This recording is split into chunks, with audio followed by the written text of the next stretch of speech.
I didn't sign up for this. That's what the text said. Just 5 words, sitting under a screenshot of our empty joint account. My name is Logan, 32 years old, head mechanic at Wilson's Auto in Spokane. 4 hours earlier, I'd been sitting in a doctor's office, hearing words like lymphoma and treatment options and survival rates. Stage 2. Treatable, but a long road ahead. I called Vanessa from the parking lot, told her to meet me at home so we could talk. She said she was busy, had errands, would be back later. When I got home, half the closet was empty, her suitcase gone, wedding photo removed from the nightstand. Then the text came, along with the screenshot showing she'd transferred our entire savings, $38,000. We'd put away over 5 years to an account with only her name on it. I stared at the message for a full minute, typed back 2 words, "Take care." Then I put my phone down, opened a beer, and sat on our back deck watching the sunset. Didn't cry, didn't throw anything, just sat there, feeling the weight of everything shift. The cancer I could face.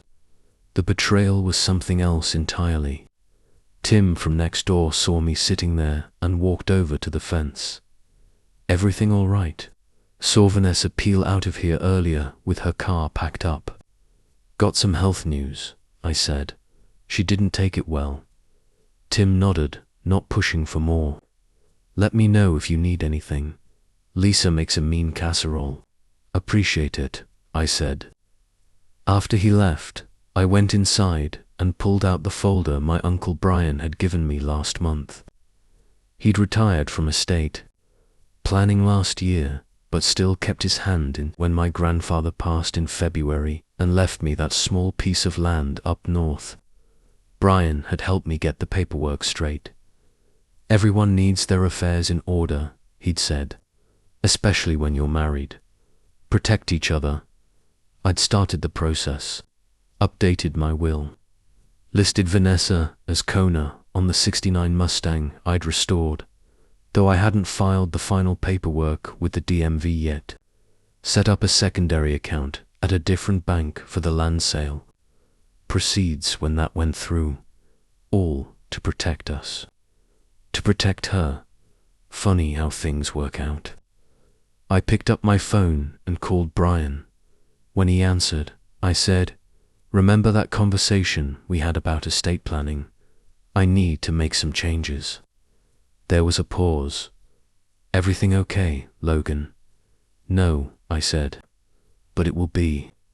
I met Vanessa at my buddy Drew's wedding in 2016. She was a paralegal at a law firm downtown. Smart, quick-witted, beautiful. We moved in together 6 months later, married the year after that. The first few years were good. We saved for a house, found a fixer-upper in a decent neighborhood. I spent weekends replacing cabinets, refinishing floors, installing new plumbing. Vanessa chose paint colors and furniture, posted before and after photos online, called us a renovation success story. My dad died when I was 13. Mum raised me and my sister on a teacher's salary, taught us to work hard, live within our means, and always have a backup plan.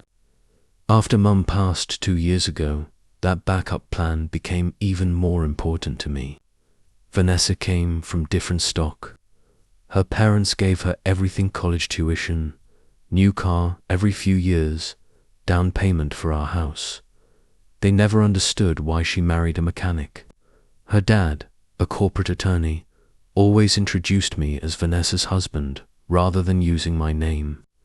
Looking back, I see the cracks started forming well before my diagnosis. 3 months ago, Vanessa started talking about moving to Seattle, said there were better opportunities there. I resisted. My job was solid. We had friends here. The house was almost paid off. She got quiet after those conversations. Distant, spent more time with friends I'd never met. Then came the small comments that stung more than they should have. Don't you want to do something more with your life than fix cars? My college roommate's husband just made partner at his firm. They're building a vacation home. Sometimes I wonder what would have happened if I'd moved to Chicago after graduation instead of staying here. I ignored the signs. Told myself every marriage has rough patches, that we'd work through it. When I found the business card for an apartment complex in Seattle tucked in her purse, I still didn't confront her. Just quietly called my Uncle Brian to discuss updating our legal paperwork. Started documenting our assets, just in case. 2 weeks later, I went to the doctor for what I thought was a persistent cold. Found the swollen lymph nodes instead, then the blood tests, the biopsy. The night before my final diagnosis, Vanessa and I had dinner at our kitchen table. She talked about a co-worker's promotion. I watched her face, wondering if she'd noticed the fear in mine. "Everything okay?" she finally asked. "Yeah," I lied. "Just tired." She nodded and kept eating. Didn't push further. Didn't really look at me. That should have told me everything I needed to know. 3 days after Vanessa left, I started chemotherapy. First session hit me harder than I expected. The nurse showed me to a recliner, hooked up the 4, and asked if my ride was in the waiting room. "Took an Uber," I said. "My wife's out of town." She gave me a look I couldn't quite read, then patted my arm. "First one's the hardest. You'll get through this." I nodded, not trusting myself to speak. Hadn't told anyone except Tim next door that Vanessa was gone for good, not just out of town. Somehow, saying it aloud would make it more real, more shameful. When I got home, there was a casserole on my front porch with a note from Tim's wife. "Made too much. Enjoy." I knew it was a lie, but I appreciated it anyway. I tried to eat, but couldn't keep anything down. Ended up on the bathroom floor, sweating and shaking, alone. That night, I called my sister, Ellie, in Portland. Told her everything, the cancer, Vanessa, the money. She wanted to drive up immediately. I asked her to wait. Needed to sort some things out first. The next morning, I called my bank. Discovered Vanessa had emptied our accounts 40 minutes after I called her from the doctor's office, before she even knew the details.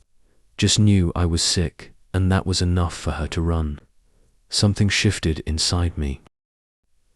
The sadness hardened into something else. Not anger, exactly. Purpose. I drove to my Uncle Brian's house that afternoon. Brought all our financial documents, property records, everything. "She can't just take your money like that," he said, reviewing the statements.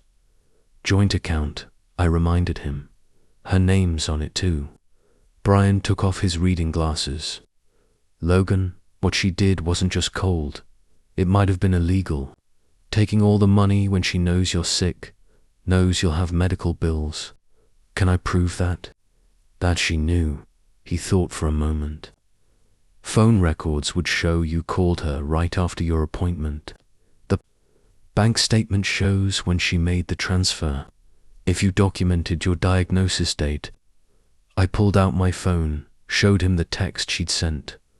"I didn't sign up for this." Brian's expression hardened. "That's pretty damning." We spent the next 3 hours mapping out a strategy. The Mustang title change, the land sale, my medical insurance and treatment costs. Documenting everything. When I left Brian's house, my phone buzzed. "Don't know what Vanessa is thinking. Just wanted you to know I'm here if you need anything." I stared at the message for a long time, then replied, "Does Vanessa know about my diagnosis?" Megan's response came quickly. "Yes, she told everyone.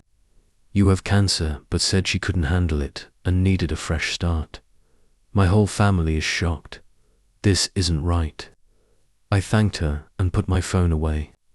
Drove home with the windows down, feeling the summer air on my face. For the first time since the diagnosis,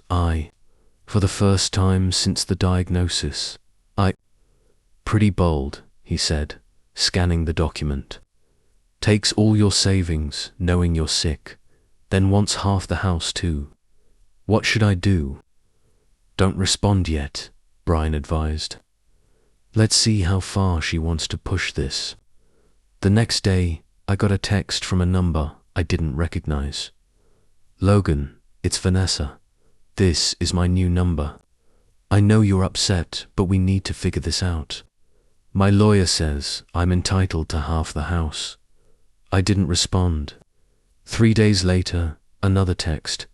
Logan, being childish won't help. I know you're going through stuff, but I have rights to. Going through stuff. Like cancer was a bad mood I needed to get over. I blocked the number. My third chemo session hit me hard. Couldn't keep food down for 2 days. Lost 12 pounds. Ellie finally came up from Portland, stayed for a week, cleaned the house, stocked the freezer with meals, drove me to appointments. The day before she left, we got another letter from Vanessa's lawyer. More demands, more threats about what I owed her. Ellie was furious after what she did. She's lucky you haven't taken her to court for the money she stole. We'll get there, I said. The following week, I received a certified letter from the bank. Vanessa had tried to remove my name from our joint credit cards, but couldn't without my signature.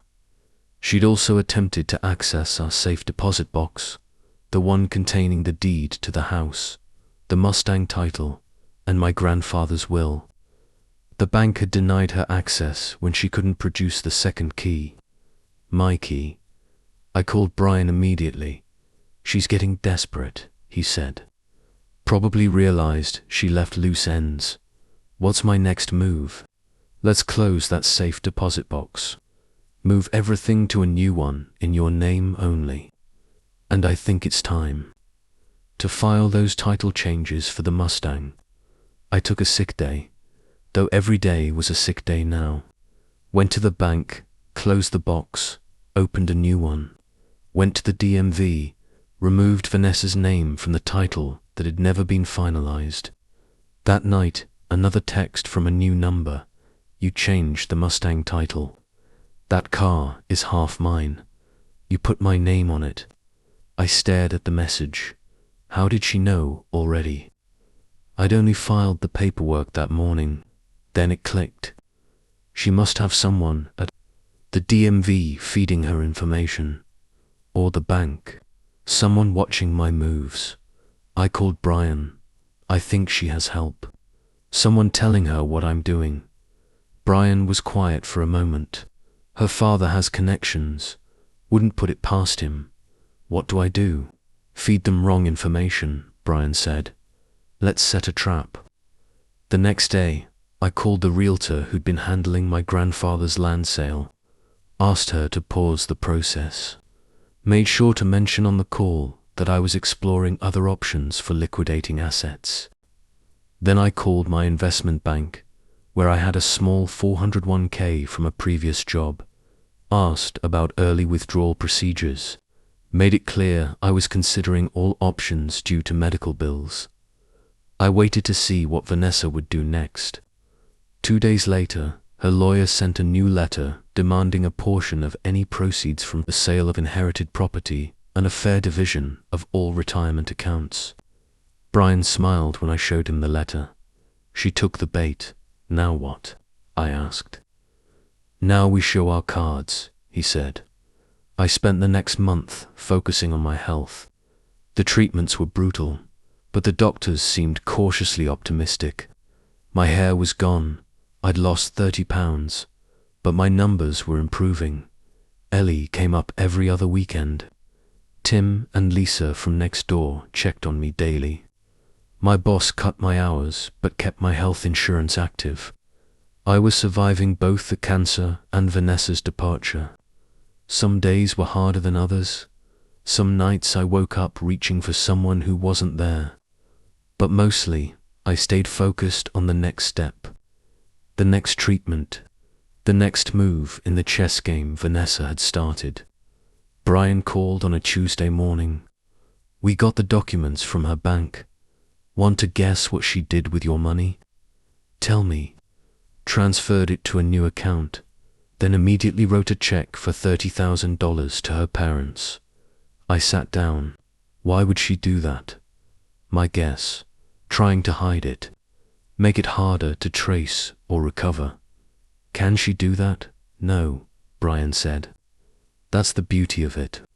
She transferred joint funds during a known medical crisis, then tried to hide the money through a third party. The judge is going to hate that. I thought about it.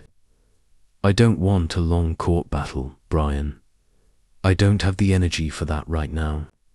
Trust me, it won't get that far. Once her lawyer sees what we have, they'll settle. 2 days later, I was leaving my treatment when I spotted a familiar car in the hospital parking lot. Silver BMW, Vanessa's father. He was sitting behind the wheel, watching the hospital entrance, watching for me. I walked straight to his car, knocked on the window. He rolled it down, face composed in that lawyer mask I knew well. Logan, you look unwell. Cancer will do that. Why are you here? Vanessa is concerned. Says you're being unreasonable about the divorce proceedings. I almost laughed. Is that what she calls it? Unreasonable. She's prepared to be generous, given your situation. A fair division of assets, including the house. After she took every cent we had. After she left the day I was diagnosed, he had the decency to look uncomfortable. She was upset, emotional. People make mistakes. This wasn't a mistake. It was a choice. He sighed. Logan, be practical. You're sick. You need to focus on getting better, not fighting a legal battle you can't afford. That's when it hit me. They thought I was desperate. Thought I was broke after Vanessa cleaned out our accounts.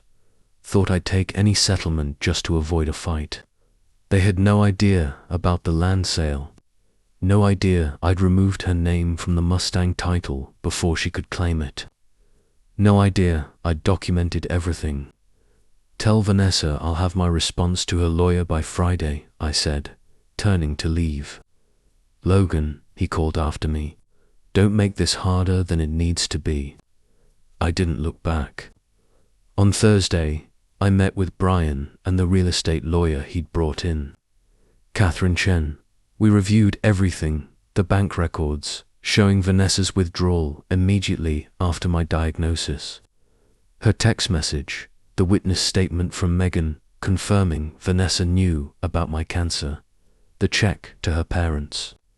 This is clear-cut financial abandonment, Catherine said, plus the attempt to conceal marital assets. No judge will look kindly on this. So what's our move? I asked. We file our own divorce action.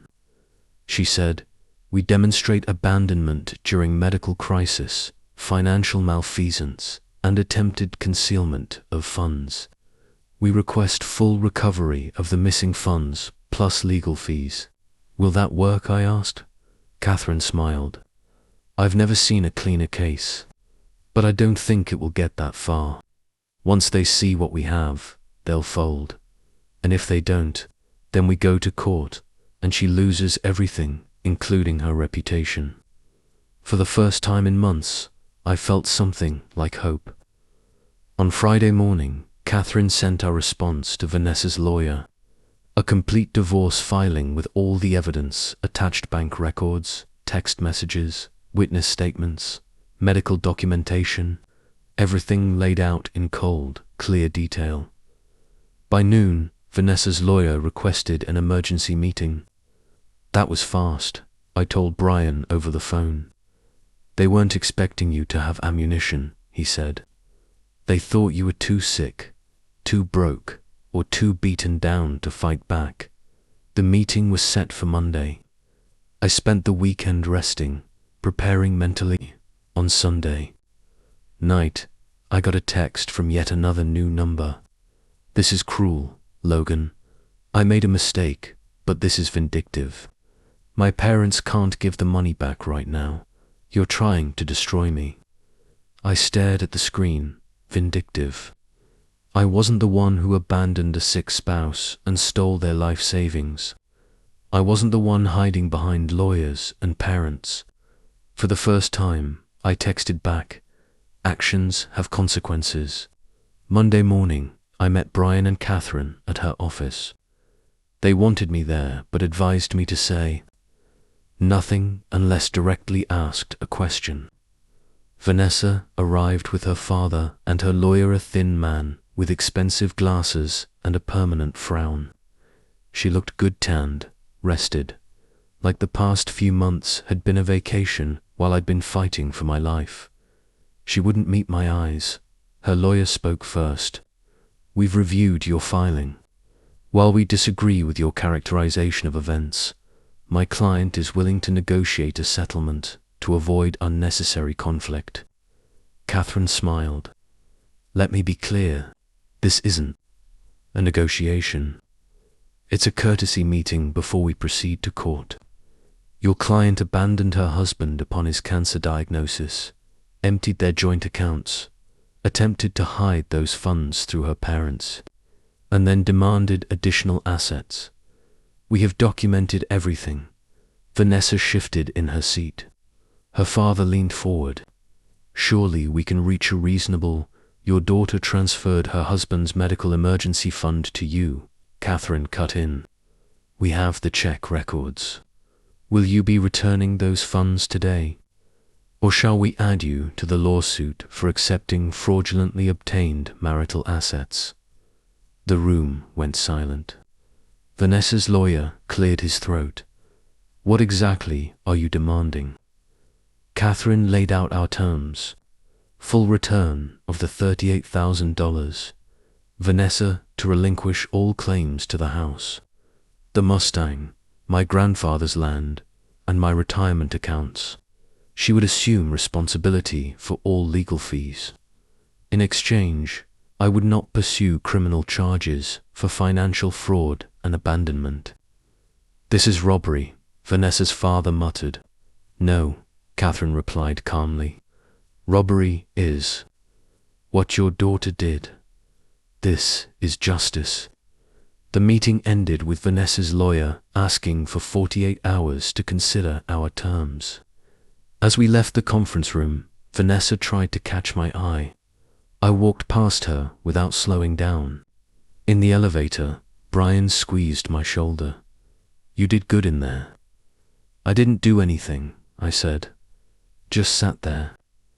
"Sometimes that's the hardest part," he replied. 2 days later, Catherine called. Vanessa had accepted all our terms. Her parents would return the full $38,000 within 30 days. She would sign the papers, relinquishing all claims to our property. "It's over," Catherine said. "You won, but it didn't feel like winning. It felt like the end of something I once thought would last forever, like closing a book halfway through the story." Still, for the first time since my diagnosis, I slept through the night. The settlement money arrived exactly 30 days later, cashier's check for the full $38,000. I deposited it immediately, then called my oncologist's office to pay down my medical bills. The nurse who'd been with me from the first treatment, Julia, was at the front desk when I arrived. "You're looking better," she said. "Numbers came back good last week." "Feel better too," I said, handing over the check. She glanced at the amount. Insurance came through. Something like that. The divorce was finalized a week later. I signed the papers at Catherine's office, feeling strangely empty. Not sad, not angry, just done. "What now?" Brian asked as we left the building. "Finish treatment. Get better." Figure out what's next. He nodded. The land sale should close next month. That's another $65,000. And if you decide to sell the Mustang, not yet, I said. I'm not ready to let go of everything. That evening, I sat on my back deck with a glass of water, watching the sunset. The nausea from chemo had finally subsided.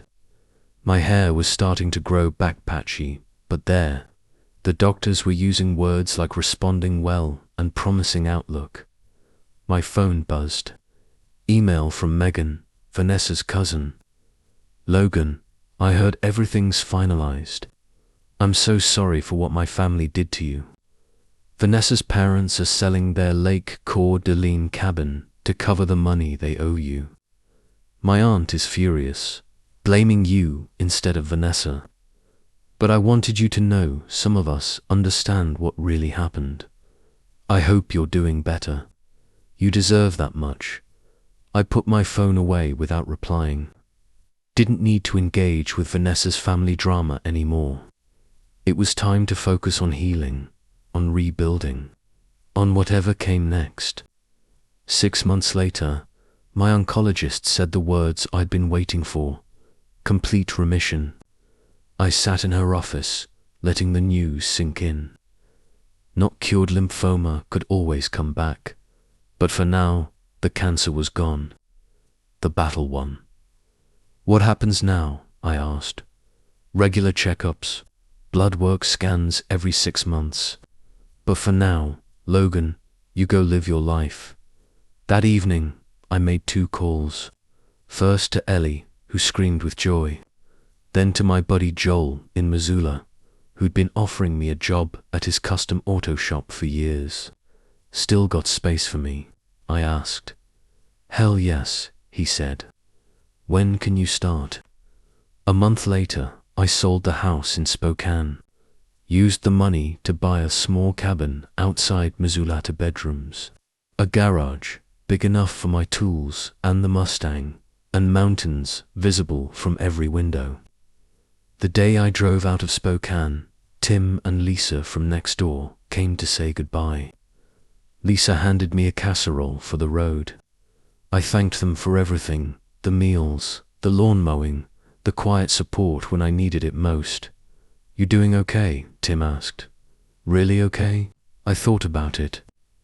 Getting there. 3 months into my new life in Montana, I got a text from an unknown number. Vanessa again. I heard you're in remission. I'm glad. I know you won't believe this, but I think about you often. I made a terrible mistake. I was scared and selfish. I'm sorry, Logan, for everything. I read it twice, considering whether to respond. In the end, I typed back just 4 words. I survived. Be well. Then I blocked the number, put my phone away, and went to work on the Mustang. Not to sell it anymore, to keep it. To restore it again, this time just for me.